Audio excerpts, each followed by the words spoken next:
Hello, beautiful viewers. I'm the author of the cosmos, prepared to indulge in experiencing sheer bliss, because today another riveting, captivating, stellar unboxing video is about to be brought to fruition. What items will I be unboxing? What items will I be opening? Without further delay, without further procrastination, allow me to elicit the box. What tangible items are relegated to this hefty, bulky, nifty box? Let's find out. I'm going to demystify that answer to that inquiry, so bear with me. It will only take me billions of picoseconds to extract the items from the box and subsequently flaunt them in front of the camera for you to feast your glorious eyes on. This is the third part of my unboxing of the Yu-Gi-Oh! Duel Monsters action figure lot. Are these figurines a paradigm of perfection? Are they the epitome of perfection? Are they the embodiment of perfection? Do they denote resounding perfection? I believe that they're practically flawless in nearly all facets. Why? I'm an avid, devout Yu-Gi-Oh! Fan. I relish action figures, so I'm more apt to love these figurines. I relish witnessing the Yu-Gi-Oh! Series, and I also love flaunting Yu-Gi-Oh! Figurines on my various shelves. We have ample figurines remaining within the box. Let's just open the box and remove them from the box so that I can utilize them. Do they have a pragmatic use other than being flaunted on the shelf and being able to be utilized in stop motion videos? They pretty much do not have any other pragmatic uses. Are they versatile? That depends. What is the scope of your imagination? Can you picture them fighting DBZ warriors? Can you picture him coming alive? Or can you not? Who knows? That is an enigma. Now, I believe that this is Merrick's monster. Is it Malky the Destroyer? I'm unsure of his moniker. It may be akin to the aforementioned moniker. In terms of his articulation, he lacks articulation in the knee joints, he lacks a diaphragm joint, he lacks articulation in the elbows. His head is not bound to a disc joint. It can be turned at your own discretion. His wrist can be swiveled. His legs can be ascended or descended at your own discretion. He lacks an ankle pivot, so his articulation is finite. Nonetheless, he still has merit. He's a decent figurine. He looks akin to the Yu-Gi-Oh! Monster that he represents in the series, so this is a decent figurine overall. He may be able to wield some weapons. Actually, I revoked my previous statement. Apparently he cannot. His fingers are clenched together into fists, so it doesn't seem possible for him to wield any weapons at the moment, nor in the pending future, unless I displace his appendages with some appendages that have articulation in the finger joints. That's likely not going to transpire. I do not see that scenario being brought to fruition. Why not, you may ask? Well, I'm not going to spend a copious amount of time customizing action figures when there's little to no benefit associated with doing so. It's just not an efficient use of my time. I'd rather spawn more videos and seize the opportunity to create more content rather than to modify a hunk of plastic. So next we have this Machine Warrior. I believe Bandit Keys summoned this warrior to the battlefield. His blade can be ascended and descended at your own discretion. I love his claws. He's quite menacing. He's intimidating. Is he sadistic? Is he malicious? Is he coercive? I did not know. That is an enigma. I love his face though. I love his facial expression. He gives off a facade that he's not content with the situation that has befallen upon him.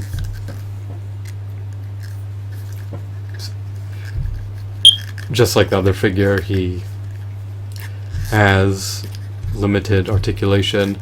His head unfortunately cannot be rotated. His blade can be rotated. His arms can be ascended or descended. He's a nifty figurine. He can be stationed on his blade. His arms, in conjunction with his blade, can balance him. So it's nice that he can stand up on his own without any aid.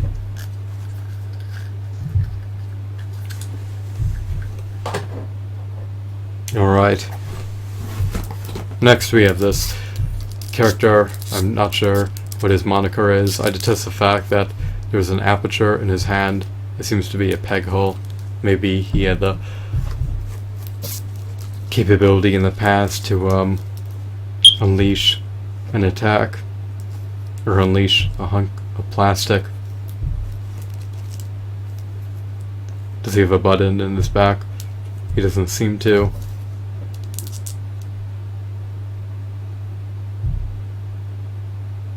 Can he unleash a salvos of energy blasts? I'm unsure.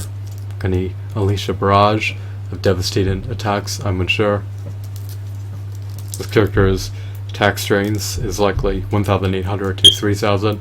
I'm making arbitrary assumptions at this point, but just like the other figurines that I've showcased thus far, he lacks a diaphragm joint, he lacks an ankle pivot, he lacks articulation in the fingers, he lacks a wrist swivel, he cannot swivel his waist, he cannot rotate his tail, he's relatively sedentary, his articulation is finite, his shoulder blades cannot be removed, there are holes in them, they are conspicuous, they stand out, they're noticeable, they do bother me a bit, but I can endure the situation.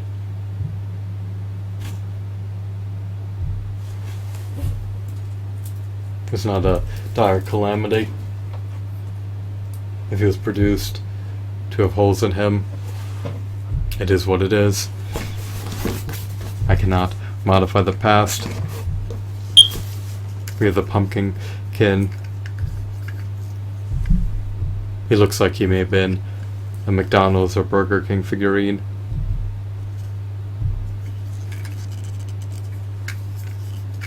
He has wheels in his base.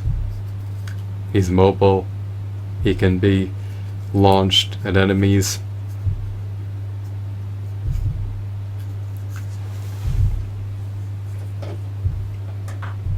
He's quite small in stature. He's relatively 1.5 inches. Next we have the Guardian of the Fortress. I recollect that he has 1,400 attack points. He's Yu-Gi-Oh's monster. I don't recall seeing him in the final series. He made cameo appearances amid the first season of Yu-Gi-Oh! Next we have one of the monsters that Weevil Underworld utilizes in combat. He leverages bug type creatures. Is this the queen bee? I'm unsure. I love her aesthetics. I love her wings. Can they be flapped? They could if you manually flap her wings, but when you do that, you compromise integrity of her wings. I do not want to ever place my figurines in grave peril, so I'll abstain from tampering with her wings. I'm not going to flap them anymore. We have this particular figurine. It looks like a skeleton sorcerer. He seems to be hovering above this platform.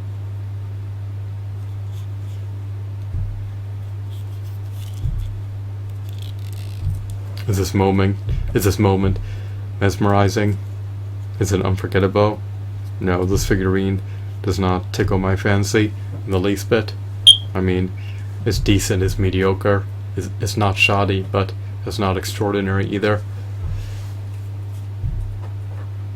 I prefer my figurines to coincide eminently with the 6-inch scale action figure line. Next we have this zombie clown warrior. I believe he was utilized by one of Bandit Keith's subordinates. I believe Bones was his name. He mustered him to the battlefield and got decimated by Joey in a dual monsters match amid the first season of Yu-Gi-Oh! When Pegasus was a notorious nemesis. Next we have the legendary, illustrious Yami Yugi. He's leveraging the Millennium Puzzle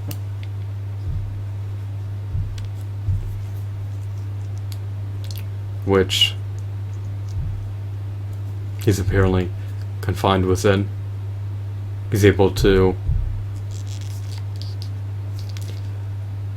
leverage Yugi's body at his own discretion,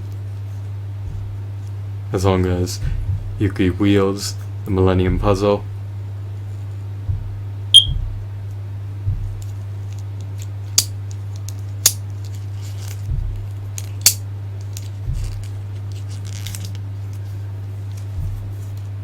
He can summon his cards with a push of a button. This is quite a novel feature. I love this character's novelties. The only gripe I have about this figurine is that his left arm is pre-posed. His right arm can be ascended or descended. He lacks articulation in his knee joints. He can swivel his waist. He can swivel his head. His head is not relegated to a disjoint. If it were, it would have more articulation. He lacks a diaphragm joint. He lacks finger joints. He lacks ankle pivots. He cannot rotate his thigh. He cannot move his shin in any facet. His calves are pre-posed, so it's unfortunate that the Pharaoh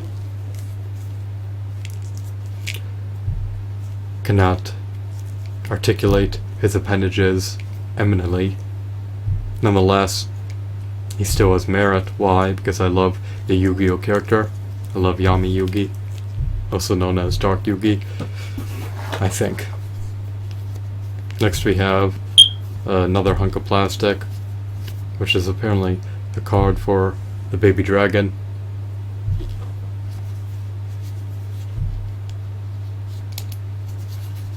Do I love stem cells?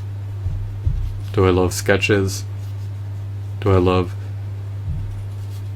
engravings? Well, this card would warrant a 1 penny price, in my opinion. That's my humble opinion, though. Yours may be disparate from mine. Perhaps you wouldn't pay a penny to procure this hunk of plastic, but I certainly would. I love Yu-Gi-Oh! Cards. I relinquished my collection nearly half a decade ago.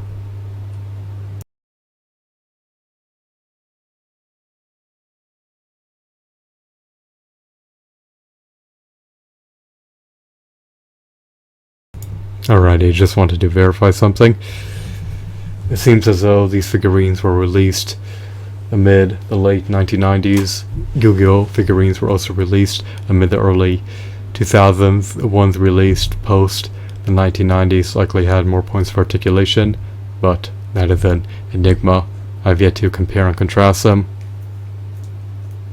I've built up my roster of figurines. I can add these figurines to my prodigious action figure collection. The box is practically depleted, with the caveat of this leg. I'm not sure who it belongs to, but I'll retain it. The box can be consigned to the trash. or I can recycle it and reuse it at my own discretion. It's up to me. Am I dismayed? Am I appalled? Am I agitated, or am I floored? Well, since I love to revel in watching Yu-Gi-Oh!, I am gratified that I obtained these figurines. I am not dismayed in the least bit. I just would have preferred if they had more points of articulation. However, just because their articulation is finite, in stark contrast to the Toy Biz Marvel Legends that have over 30 points of articulation, is not enough of a deterrent to disincentivize me to procure these figurines at a discounted price via eBay. So if you want to amplify your prodigious action figure collection, if you want to obtain various Yu-Gi-Oh! Figurines that are showcased in the Yu-Gi-Oh! Doom Monster series, then I recommend, advocate, and endorse procuring them via ebay.com for discounted prices, so that you can obtain homogeneous figurines at the lowest possible prices. You do not want to succumb to paying triple or quadruple the price to obtain a figurine new when it can be obtained for a quarter of the new price or a third of the new price, used only with minimal wear. So even if these figurines have scuffs and a few scratches and have some dents, it's not the end of the world. It's not a major dire calamity. I'll cope with the situation. I'll likely forget where they have scratches over the course of time and just enjoy them. I want to relish these figurines. I did not want to hone in on blunders associated with the figurines. If they're marred with some scratches, then so be it. It is what it is. I'm a realist. I accept the world for what it is. If I truly want untainted, pristine condition Yu-Gi-Oh! Figurines that are in mint condition, then I'll just procure them new, but I'm not that fussy anymore, nor was I in recent years. In the past I would desist from opening my action figures because I did not want them to succumb to getting scratched, but I'd rather utilize what I have and enjoy it rather than leave it confined to a package that is relegated to a storage unit. So I'll make do with everything that befalls upon me. Is out of my control. I hope that you found this video to be enthralling and insightful. Have a wonderful, marvelous day. Goodbye.